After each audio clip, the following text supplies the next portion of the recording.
अफगानिस्तान में तालिबानी हुकूमत के बीच राजधानी काबुल के एयरपोर्ट पर अफरा तफरी मची है। अमेरिकी और भारत समेत सभी देश अपने अपने नागरिकों को एयरलिफ्ट करने में जुटे हैं। इस बीच मीडिया रिपोर्ट्स में दावा किया जा रहा है कि काबुल से 85 भारतीयों को लेकर एयरफोर्स के C-130J एयरक्राफ्ट ने आज उड़ान भरी है, जो काबुल से रवाना हो चुका है। वहीं दूसरी ओर एयरफोर्स का jumbo jet C-17 globe master तैयार है। वो काबुल से किसी भी वक्त उड़ान भर सकता है। 250 भारतीयों को लेकर वापस आएगा वतन।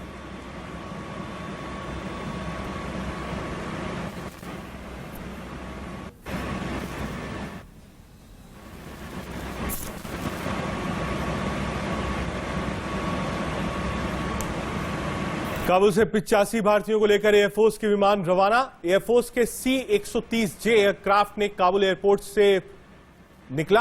काबुल इंटरनेशनल एयरपोर्ट से करीब सुबह 10:30 बजे भरी है उड़ान। रिफ्यूलिंग के लिए तजाकिस्तान में एयरक्राफ्ट की लैंडिंग की गई और 200 भारतीयों को भी लाने की तैयारी में है एयरफोर्स। काबुल से 200 भारतीयों को लाने के लिए C-17 ग्लोब मास्टर भेजा गया।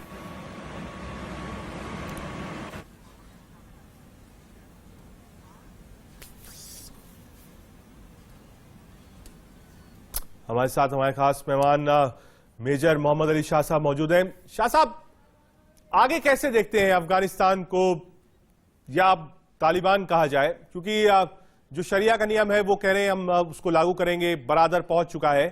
आगे तालिबान क्या कुछ बदलेगा या वापस वैसे ही 20 साल पुराना वाला होगा? क्योंकि जो प्रेस कॉन्फ्रेंसेस हैं उसमें वो लोग अपने आप को प्रिज्यूम कर रहे हैं, एक मैसेज दे रहे हैं कि नहीं, तालिबान बदल चुका है। वो कह रहे हैं हम महिलाओं को साथ रखेंगे, आजादी देंगे, स्कूल चलाएंगे, सब कुछ करेंगे।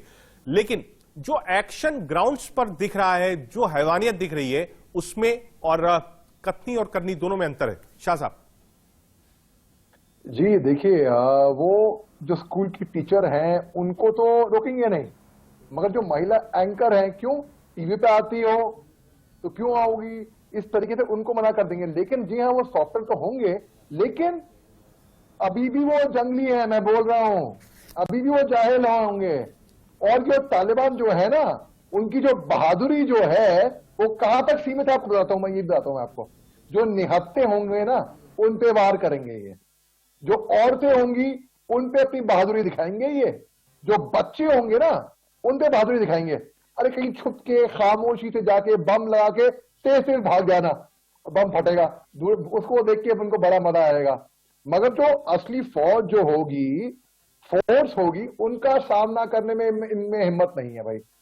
चाहे 313 बद्री बटालियन हो, जो कि चीता ड्रेस पहनती है, जंगल ड्रेस पहनती है, सलवार सूट नहीं पहनती, हेलमेट पहनती है, जर्मन हेलमेट, वो बहुत हाई फाई ट्रेंड है, कुछ भी हो, इनकी बहादुरी वहीं तक सीमित है। अभी जो अफगान आर्मी को आपने देखा, सरेंडर ने हथियार डाल दिए इनके आगे, वो तालिबान की जीत नहीं थी, वो अफगान आर्मी की हार थी। तो तालिबान अपने आप को ये ना समझने लग जाए कि भाई हम शेर हैं। भाई एक बिल्ली अगर शेर की खाल पहन ले तो थोड़ा शेर बन जाएगी। इनकी बहादुरी वहीं तक है। और मैं तो ये बोलूंगा, जो भी महिलाओं पे हाथ उठाता है वो कायर है, क्योंकि वो अपने साथ की बराबरी नहीं कर पाएगा। तो तालिबान ऐसी फौज है, फौज कहने में भी शर्म आ रही है, फौज नहीं है ये, वैसे उग्रवाद है ये। तो मैं नहीं मानता कि भाई ज्यादा बदलेगा तालिबान ही रहेगा। और जैसे पाकिस्तान का कहना है कि एक दो तरीके के तालिबान हो गए, गुड तालिबान, बैड तालिबान। भाई क्या मजाक बना रखा है यार, है? और पाकिस्तान ने ये भी बोला कि भाई जो उनके लिए बैड तालिबान है उसको हिंदुस्तान कंट्रोल करता है। क्या बेहुदा, क्या बेतुकी बात है भाई। अगर ऐसा होता तो आप मेरे को ये बताइए, 15 अगस्त के बाद जब तालिबान पावर में आया, इन्होंने कई सारे कैदी छोड़ दिए। पाकिस्तान जो अलकायदा के भी लोग छोड़ दिए, ISIS के भी लोग छोड़ दिए हैं, तालिबान के भी लोग छोड़ दिए। अब ये बताइए, जो गुड बैड तालिबान जो पाकिस्तान करती है, तो भाई ऐसा कौन सा गुड बैड तालिबान? भाई तालिबान है सिर्फ। तो मैं नहीं इस तरह बदलाव देख रहा। हाँ, बदलाव अगर देख रहा हूं तो उनके PR में देख रहा हूं, उनको अपने आप को प्रोजेक्ट करना आ गया है। ठीक है, ठीक है शाह साहब, आप 1 मिनट रुकेंगे, एक बड़ी खबर का रुख कर लेते हैं। तालिबान का को फाउंडर मुल्ला अब्दुल गनी बरादर काबुल पहुंच गया है। जहां बड़ी खबर आपको बता रहे हैं, यहां वो अफगानिस्तान में नई सरकार बनाने के बारे में बातचीत करेगा। तालिबान के अपने साथियों और जिहादी नेताओं से बातचीत होगी, मुलाकात होगी। तालिबान के सूत्रों ने बताया है कि समावेशी सरकार बनाने को लेकर चर्चा की जाएगी। 2010 में बरादर को पाकिस्तान में गिरफ्तार कर लिया गया था, लेकिन अमेरिका के दबाव के बाद उसे 2018 में रिहा करके कतर भेज दिया गया। वहां उसे दोहा में तालिबान के पॉलिटिकल ऑफिस का प्रमुख नियुक्त किया गया। यहीं पर उसने अमेरिका के साथ उस एग्रीमेंट को तय किया जिसके मुताबिक विदेशी सेनाएं अफगानिस्तान छोड़कर जाएंगी। बदर पहुंच गया। ये विजुअल्स आपको दिखा रहे हैं। लगातार जो मीटिंग्स का दौर है वो चल रहा है और लैंड करने के बाद लगातार कोशिश यही है कि जल्द से जल्द जो अफगानिस्तान की राजनीतिक स्थिति है उस पर कब्जा हो जाए।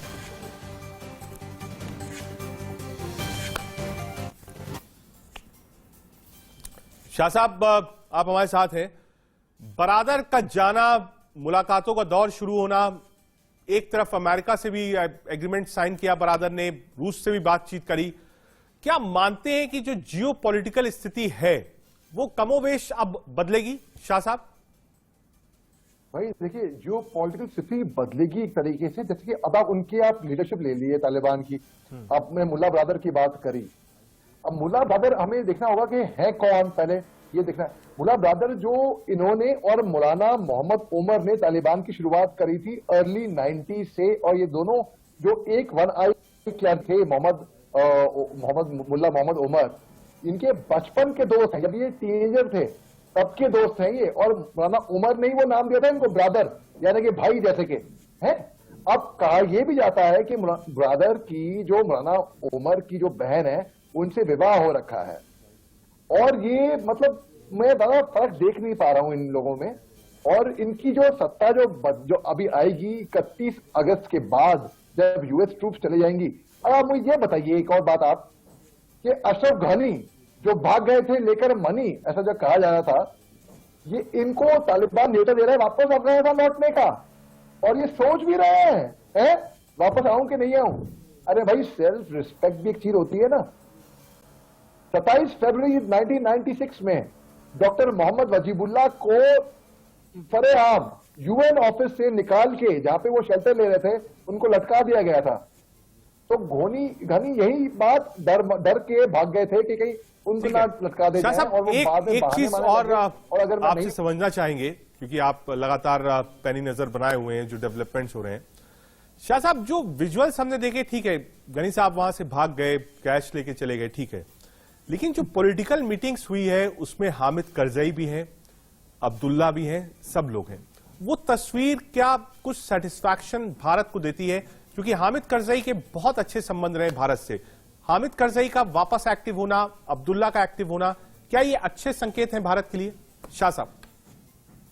भाई, अच्छे संकेत तो तब होते जब वहां की सरकार जो है, अभी उनकी सरकार लड़ने की कोशिश कर रही है तालिबान से।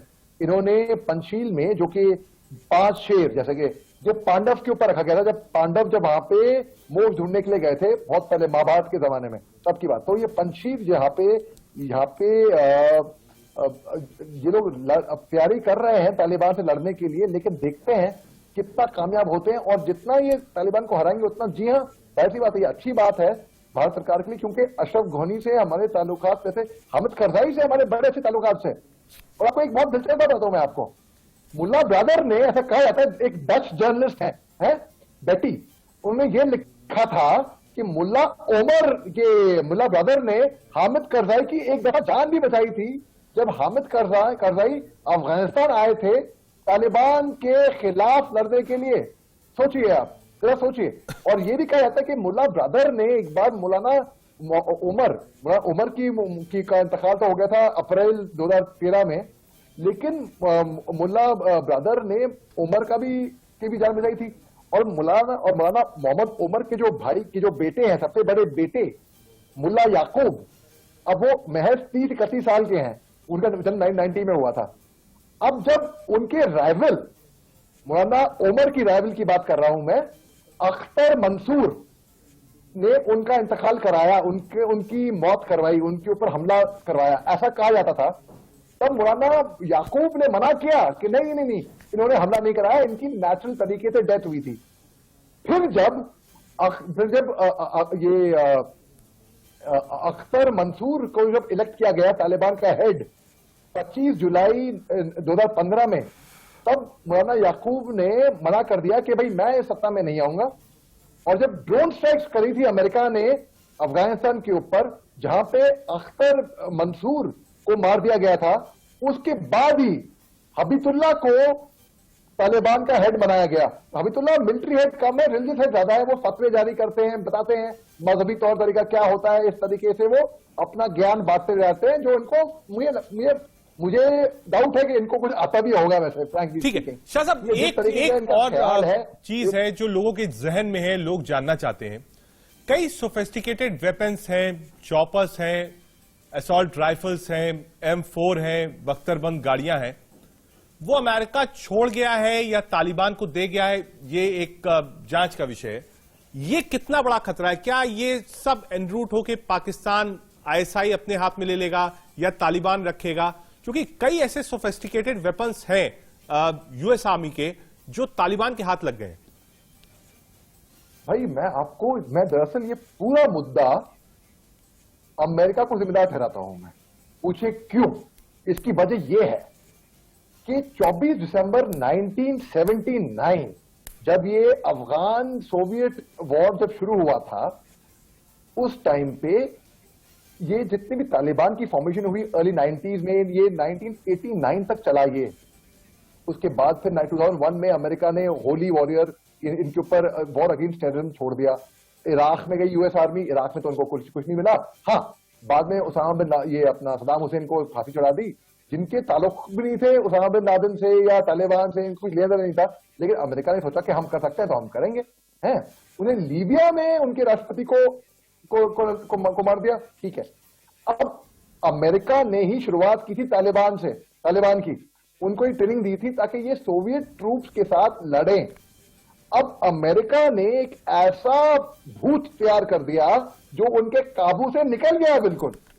अब सन 2001 में 11 सितंबर को उसामा बिन लादेन, जो कि होली वॉरियर कहलाते थे उस टाइम पे, उससे पहले मुजाहिदीन जिसे कहते हैं, इन्हें घूम फिर के अमेरिका पे ही वार किया, ट्विन टावर, पेंटागन।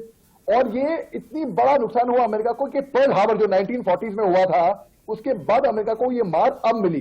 तब अमेरिका ने अपने ट्रूप डाल दिए, नी जर्क रिएक्शन, बिना सोचे समझे फटाफट डाल दिए, ये दिखाने के लिए प्रेसिडेंट बुश उस टाइम पे कि हम कमजोर नहीं है, हम भी बदला लेंगे। इनको बाद में उसामा बिन लादेन मिला, बहुत बाद में कहां पे? पाकिस्तान से मिला। तो पाकिस्तान उनको श्रेय दे रहा था उस टाइम पे। ठीक है, अब क्या हुआ? US से कंट्रोल तो नहीं हो पाया तालिबान। अब US ने उनको मारने की कोशिश करी, दबाने की कोशिश करी। खैर, तालिबान लड़ता रहा। और जैसे मैंने आपको समझाया पहले कि तालिबान दरअसल भीगी बिल्ली है। ये लोग क्योंकि वो दाढ़ी वाड़ी रख लेते हैं तो लोगों को लगता है कि ब्रेडेड वॉरियर, अफगान वॉरियर। ऐसा कुछ नहीं है, इनमें हिम्मत नहीं है। अगर हिम्मत होती ना तो करके दिखाओ फौज के आगे तो नहीं लड़ पाएंगे ये। ठीक है, अच्छा, अब क्या हुआ? वहां से जो अब तालिबान जब आ रहा है, नई सत्ता आ रही है तालिबान की, उस टाइम पे जो वहां पे जो पंचशीर है, वहां पे उनके उप राष्ट्रपति ने बोल दिया कि भाई मैं यहां का राष्ट्रपति हूं।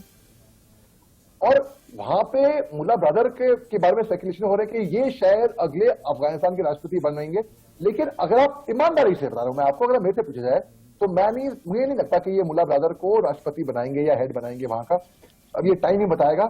ये बनाएंगे किसको बताता हूं मैं आपको, ये क्योंकि इनका PR मशीनरी बहुत तगड़ी हो गई है, इनको प्रोजेक्ट करना आ गया है, इनको एक मॉडर्न जमाने की आदत बन गई है, तो ये बनाएंगे किसी पढ़े लिखे आदमी को। और इनके जो फुट सोल्जर होते हैं, आपने खुद देखा होगा जब प्रेसिडेंशियल पैलेस पे इन्हें कब्जा जमाया तो किस तरीके से बैठ के खा रहे थे अम्यूजमेंट पार्क में, कैसे वो गाड़ियां घुमा रहे थे जिम्नेजियम में, वो वीडियो सामने आए हैं। तो इनको असल आदत नहीं है वो सब चीजें देखने की।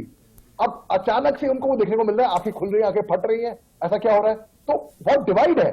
फुट सोल्जर्स कहां पे? और इनकी जो शेरू इंडियन मिलिट्री एकेडमी के पास आउट है, अफगान आर्मी में थे, फिर तालिबान के अभी दोहा ऑफिस संभालते हैं।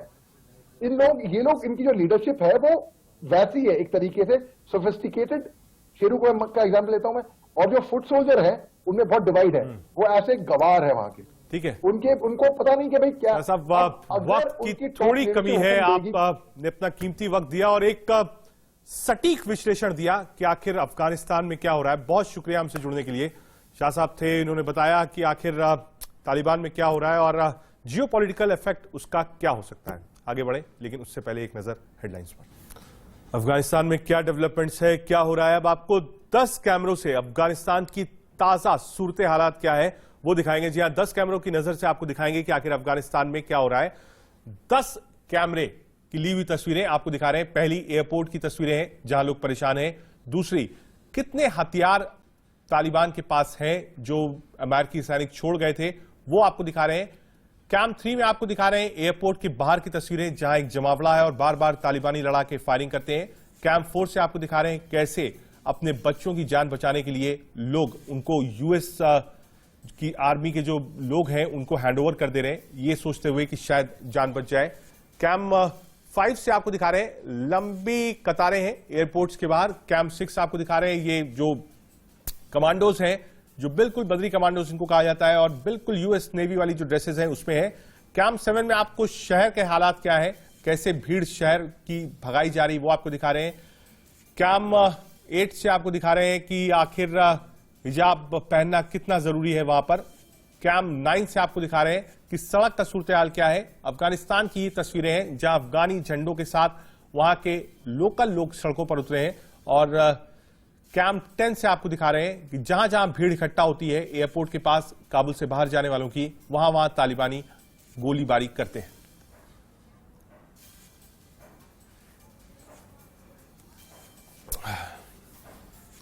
बड़ी खबर का रुख कर लेते हैं। अमेरिका के राष्ट्रपति जो बाइडेन ने, जी हां, जो बाइडेन ने एक बड़ा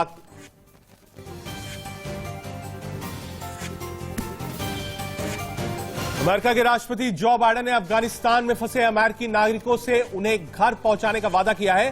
उन्होंने अफगानिस्तान में फंसे अमेरिकियों से कहा है हम आपको घर पहुंचाएंगे। इसमें बाइडेन ने कहा है कि इस वक्त दुनिया के सामने बड़ा संकट खड़ा है।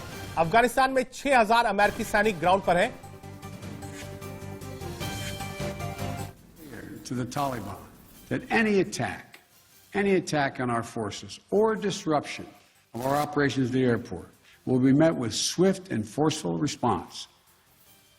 We're also keeping a close watch on any potential terrorist threat at or around the airport, including from the ISIS affiliates in Afghanistan who were released from prison when the prisons were empty. Afghanistan पर तालिबान ने कब्जा कर लिया है, लेकिन Afghan force के लड़ाकू अभी तक पूरी तरीके से हार नहीं माने हैं। तालिबान के खिलाफ विद्रोह की शुरुआत हो गई है। तालिबान को बड़ा झटका लगा है। बागलान प्रांत में स्थानीय विरोधी गुटों और फोर्स ने तालिबान के कब्जे से 3 जिलों को आजाद कर लिया है। पूले हिसर, दे सलाह और बानो जिला अब तालिबान के कब्जे से आजाद है। यहां अब अफगानिस्तान का झंडा लहरा रहा है। तालिबानी आतंकियों के साथ स्थानीय लड़ाकों की जबरदस्त जंग हुई, जिसमें कई तालिबानी ढेर हो गए।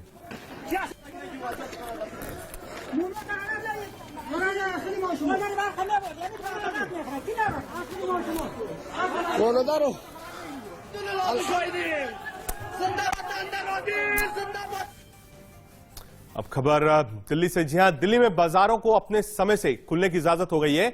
सोमवार से सामान्य समय से खुल सकेंगे बाजार। दिल्ली के बाजारों को शाम 8 बजे तक खुलने की इजाजत थी, लेकिन अब अपने समय अनुसार तक खुल सकेंगे। यानी जो रिस्ट्रिक्शंस थे बाजार को लेकर वो फिलहाल लिफ्ट कर दिए गए।